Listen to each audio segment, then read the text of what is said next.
Dito sa mundo ng bundok na ito, maraming mahiwagang nangyayari. Ito yung tinatawag na mahiwagang sapa eh. Baka alam nyo mga kawakiwak kung anong tawag sa ganitong uri ng lumot. May buhay siya, tumutubo siya. Sabihin baka may mina dito ng gold. Ito ay... Ayun. Parang may butas yata brief mo. Wik. Wak. Wak. Wak.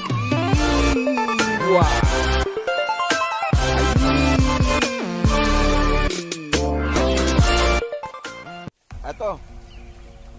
Ngayong araw na to, mag-iikot-ikot kami sa sapa. Titignan natin kung ano yung ating mga mapakinabangan ngayon at kung ano ang pwede namin ipakita sa inyo ng mga kakaiba. Ato, kasama ko yung mga tigasin. Ayan. Seryosong Balbero. Ayan ang kanyang channel. Yun. Yung isa, yung gatakro-takro doon sa likod. Yun naman, si Santelmo. Ayun, si Janjan. Yun, mga kawakiwak ha. Samahan nyo kami at mag-iikot-ikot kami ngayon dito sa... Dadaan kami ng sapa. Tingnan natin kung anong pwedeng eksena dito na para sa kasiyahan nating lahat at saka kasiyahan nyo na rin. Ayun. Good morning, magandang umaga sa inyo lahat. Salamat po ng marami sa suporta niyo po sa Wakiwak TV. Pira na! Ito, kasama namin si Janjan. Ito yung si Matsong Pugi. Yan ang pinakamatindi dito. Oh, yan. Tuloy-tuloy lang sa panonood ng vlog ng Wakiwak. The best yan, the best. Ayun. Palagi, support. Ayan. So, tayo matututunan. Okay. Ayan, lalo-lalo na itong kabundukan ito. Nasa bukid kami, nandiyan kayo sa malayong lugar. Ang mga nagagawa namin dito, hindi nyo nagagawa, parang nagawa nyo na rin po. Kasi napanood nyo kami, parang kayo rin yung nandito po. Bira na! Wakiwak pa! Ayi! Ay! Ayan, mga wakiwak talaga. Grabe oh. A few inches later. Ito na.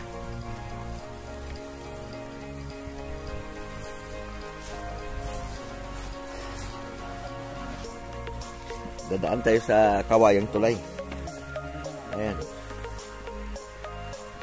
Ayan, Kawayang Tulay yan, mga kawakiwak. Dito tayo. Dito.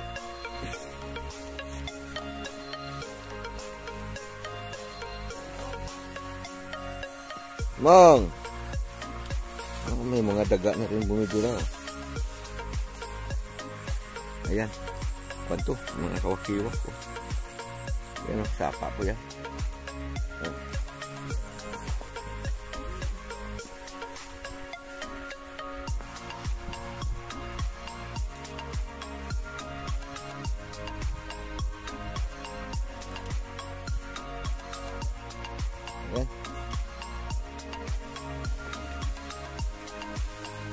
Yung mga dogs din pala na kumakain ng palay nila.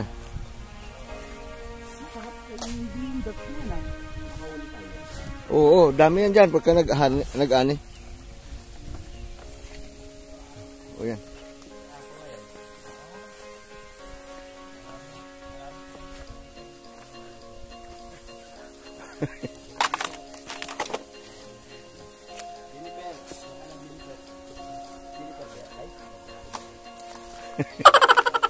Baybayan muna namin to guys. Oo. Ano yan? Ano meron? Oh? Nakalipat? Kubra lumipat? Kapasin din. Kubra daw lumilipat dyan. Kakaiba yun. Wakiwak. Wakiwak. Grabe. Ano ba yan? A few inches later. Ayan. Dito kami. Ayan. Tignan mo, Santelmo, kung mayroon tayo makuhang dalag dyan. Lagay ko Doon. tayo sir. So medyo May mahuli man tayo dyan. Medyo marumi na dyan. Dito tayo. Meron na. Baby pa. Wakiwak pa. Ayan, palanas mga kawakiwak.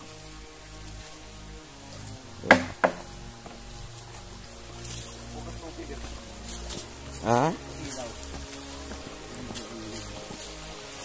Ano sa tingin mo dyan sa tiyan mo? Tingnan mo. Palagay ko, idol wakiwak. Dito, palagay ko, umalpas na yung mga isda papunta doon. Ano?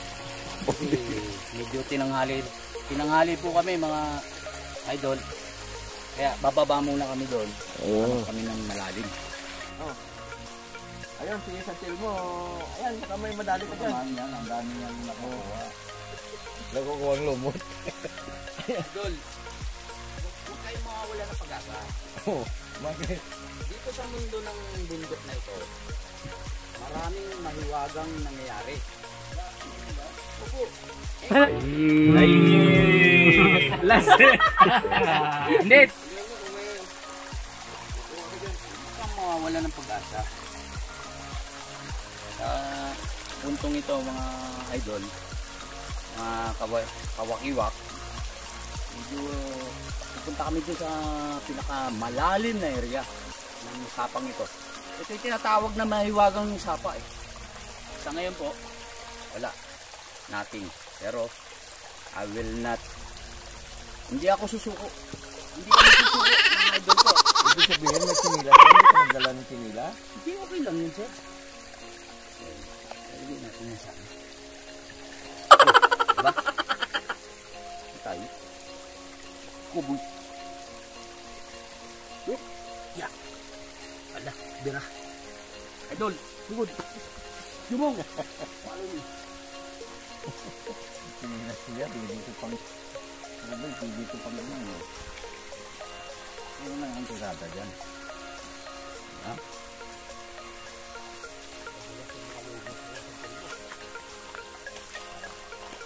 Wala ko lang pa.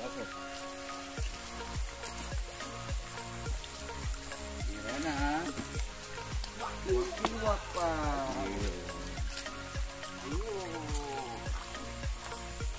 Ayun.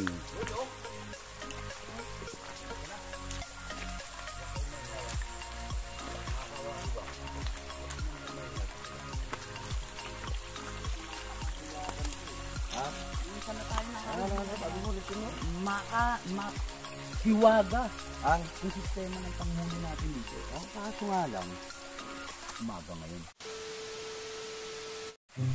Saka kasi ito, ano, kita niya may lumot.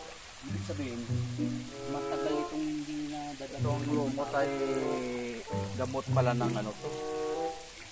Yung mga tao nang nakakalimot sa sarili. Ito lang ang kailangan na ilalagaan nyo lang to po, saka inumin.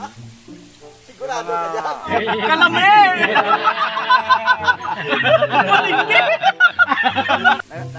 Kaya tinatawag tong lumot. Hindi, ito ay seryoso. Ito ay natuklasan namin dito. Ito pag nakakalimot ka, pwede pala mabubuhay ang memory mo ito. Nasubukan mo na yan? Ito ay subok ko na to. Ha? Dahil ang kupare ko na una na nilaga namin doon kasi yung panahon na yun, wala kaming mauling isda. Oo. Ito pinakuluan namin. Ay, gano'n? Nang kinuluan kasi ang balak na namin doon, igupin namin ng sabaw. Ayun. Ay ito, may, kaya itong Teka lang, ibig sabihin yung sabaw niya, yun lang ang pinakagagawin siya ng ulam. pinakaulam. Oh. Kaya nang ininom namin, itong tao na to pamali-mali. Ha? Teka muna, nung ininom yun, nagpamali-mali siya o bago yun, lagi pamali-mali? Mali-mali na siya. Dati na siyang mali-mali. Oo, nakakalimutan niya yung mga nakaraan niya. Oo. Grabe. Tapos pag nakainom siya, medyo iba ang ano niya. Kasi ano pa bakala ko, Ben? Ngayon, ito ay nasubukan namin. Aba, napaganda ang ano niya. Ibig sabihin nung mainom niya na balik siya sa dati? Lalo siya, naalala niya ang mga nakaraan niya na masama at yung tama. Ganun. Yan. Ito, yan ito. Kaya ito ay nilalagay sa aquarium sa mga isda. Tingnan mo yung mga isda, pag nilagay mo dyan ay masigla. Ay, parang sabot siya, oh. Oh, ibang klase, oh. Ayan, oh, mga kawakiwak, oh. Oh, kulay green. Ibang klaseng lumot to, ha. Hindi ito ordinaryo lumot Yan ang ginagamit sa pan, ha? aquarium. Ha? Yan ang ginagamit sa aquarium, yung mga isda na stress. Pag nilagyan mo ay Ibig sabihin, ito, hindi to bilog na lumot. Ito yung lumot na parang kwan, ha. Parang uganot. Parang kwan siya, oh. Parang tila siya, oh. Parang sinulid. natuklasan na nga sa Japan yun. Kawakiwak. Binibili ngayon to. Oh, ito. Ayan. Ito pa, oh. Ang dami dito, eh, oh. Ayan, mga kawakiwak, dami, oh. Oh. Ibang klaseng lumot to. Hindi yung lumot na dyan sa mga palaisdaan na iba ito. Ito ay lumot na parang halaman. Na... Oh, ayan, oh. Parang sinulid, oh. Ayun. Kita nyo, mga kawakiwak. Yan ang ginagamit sa aquarium na mga ano. Yung mga Pang-aquarium ba bayo. ito? Ito, maganda daw ito, pang-aquarium. Pero may iba tayo. Yung nakainom nito ay... Napakabisa. Nakuan, Napakabisa yan kasi ibig sabihin yung mga may Alzheimer, gano'n? Oo. Tapos hindi lang ang gano'n ang ano niya, na nasigla yung katawan niya. Nanatili siyang ano. Ayun. Kasi Malakas. yan ang ano ng isda dyan. Kaya ang isda dyan na ano, lumalakas yung ano. Saka may kwan siya, oh, parang tumutubo talaga siya. Oo. May uron siya ugat, eh. Buhay. Buhay ito, hindi ito siya karaniwang lumot na kwan. Ito ay may ugat at nabubuhay siya. Parang isang uri din ng halaman. Napakaganda. Pero ang itsura, lumot. So, mga kawakiwak, yan ay ayon sa kay Tutong Barbero, ha. Sa ngayon, hindi ko muna nire-recommenda sa inyo na gawin nyo. Ako muna. Ha? Testingin ko muna to. Pag na-testing ko ito, ayan. Tingnan nyo, Megi, ha. Yan, o. Ay napatunayan na namin. Ibang klaseng lumot yan. Yan naman ay napatunayan ko dahil aksidente ng umakyat kami rito na wala kaming ulam. Yun. Pinakuluan namin yan at nilagyan namin ng asin. Pinsin, napakasarap din naman ang lasa. Oh. At yung mga hirap umihi dyan, yun ang naman ang naano ko dyan. Natuklasan ko kahit sa akin sarili. Ay, ganon. So, batay sa kanya, ay naranasan na nila at nasubukan, no? At magandang naging epekto, mga kawakiwak. Pero, ako, hindi ko pa nasubukan, eh. Marami, oh. May buhay siya, mga kawakiwak. Hindi siya karaniwan. Parang, ano tawag dito sa lumot na to? Nabubuhay yan at nagsasama-sama yan. Ayan, baka alam nyo, mga kawakiwak, kung anong tawag sa ganitong uri ng lumot. Mag-comment po kayo. At saka kung mayroon kayong karagdagang kaalaman tungkol sa lumot na to, kung totoo nga na pwede siyang gamitin as gamot o kaya as herbal lumot. Oh, ganda, oh. Oh. May buhay siya, tumutubo siya. Mga kawakiwak. Ngayon, itatry natin yan na ipatuyo at parang gagawin natin parang tiya. Oo. Para, Pwede. Subukan niyo ito. kasi yan, pagkain ng isda yan, nabubuhay yung isda eh. Sabagay. So, nabubuhay yung isda dito. Baka magkakaroon tayo ng hasang dito. Hindi, nabubuhay yan. Pag nilagay mo sa, nabubuhay yan. Maganda nga siguro ito pang aquarium, mga kawakiwak. Ay, ito yung,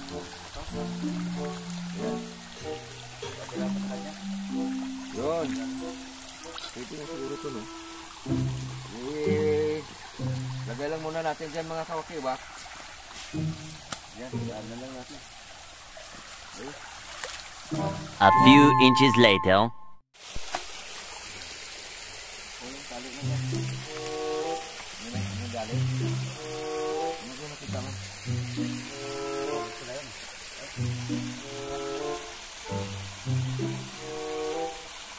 Ano ba yun? parang ulo ng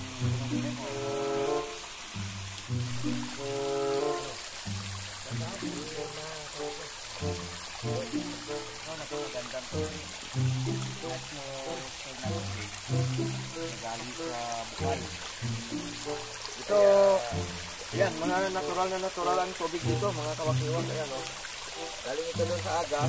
Maramihan dito sa tubig na ito na naimpon dito ay galing sa bukal. Ano? Kaya dito, yun kanina, yung pinakilala namin silang lumot, nadidevelop din sa ganitong klaseng ambyan o sa ganitong klaseng klima, no? Kasi yung lumot na sinasabi ko sa inyo kanina, yung pinakita namin na lumot, hindi naman basta-basta makukuha yun kung saan-saan eh. Ibang klase kasi yun. Yun yung lumot na may buhay. At sa ganitong mga uri ng sapa na mabato-bato, ito, kagaya nito, palanas to, adobe, ay dito mo madalas na makikita nabubuhay siya. Wakiwak yung kaya nabubuhay ang lumot mo dahil yung tubig na ito napakalinis. Maraming utot. Ang lumot na yun. Oo. Kaya ito ay nabubuhay siya dahil sa tubig. Yan, nakikita tayo naman nagaling sa bukal yung tubig. Malinis. Kaya yung nabubuhay sa ganong klaseng para alam mga halaman, may mga yan. May mga gamot na may May mga kakaibang kapangyarihan siya. yun. Yun. So, mga kawakiwak, tuloy-tuloy lang tayo doon. Tingnan pa natin kung ano pang makikita nating makakakaiba doon sa lugar na yun, ha? Sige, samahan nyo kami. Nakita yun lang yung tubig. Ano, may nakita pa ba tayong kakaiba dyan? Ha? Oo. Tingnan natin. Si Santelmo nauna na sa atin eh. Ayun.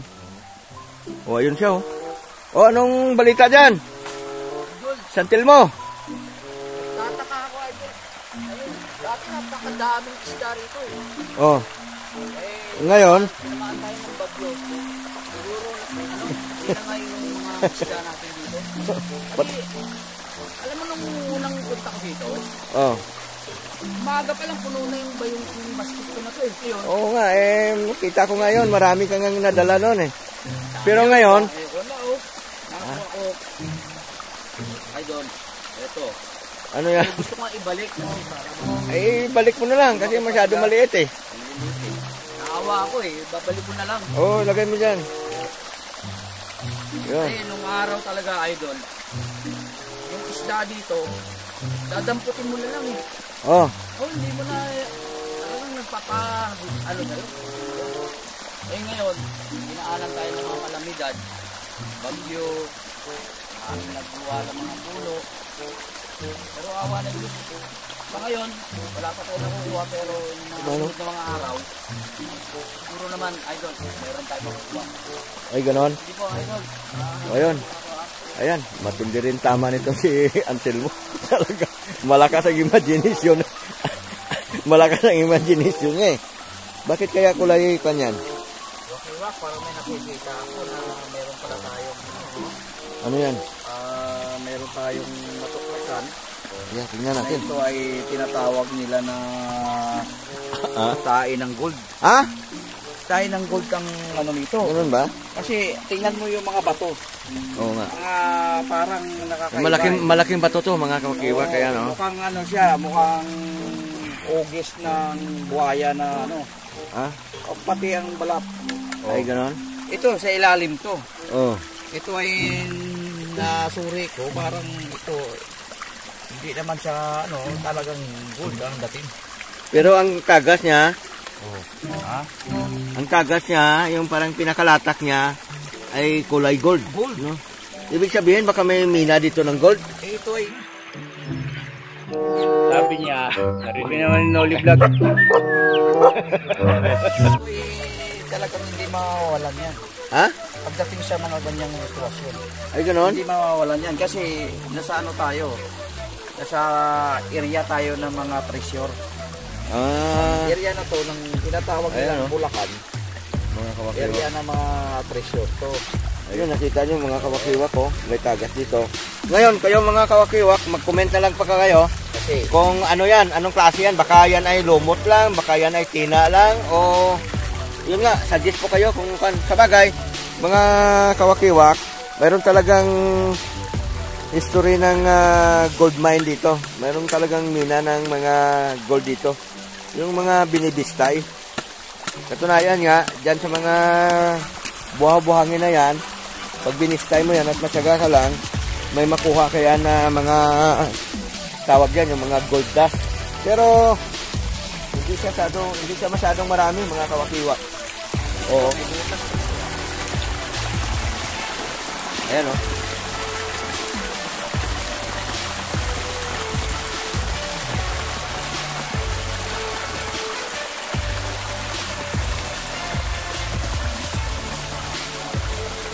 Ayun. Ha? O ngayon? Sige. Manin ang pagkaganda ng tubig dyan. Ayun. Parang may butas yata brief mo. Wala.